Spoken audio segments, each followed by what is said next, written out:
প্রত্যেকটা মানুষের অন্তরে নেক আমলের নিয়ত উদিত হয়, আবার বদ আমলের নিয়ত উদিত হয়, তাই না?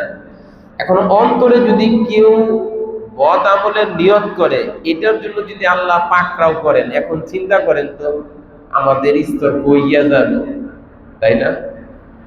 এই জন্য যত বদ আমলের নিয়ত করবে, যতক্ষণ বান্দা না করবে গুনাহ লেখা হবে না। সুবহানাল্লাহ বলেন।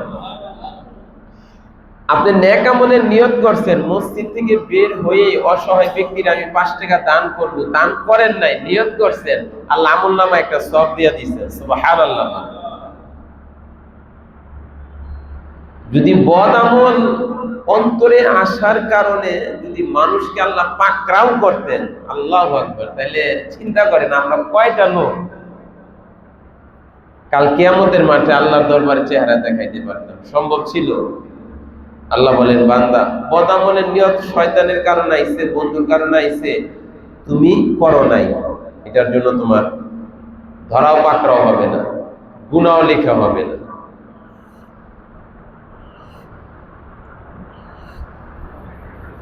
এগুলো সব সাহাবায়ে কেরামের আমলের কারণে আল্লাহ হালকা করে দিয়েছেন, সহজ করে দিয়েছেন।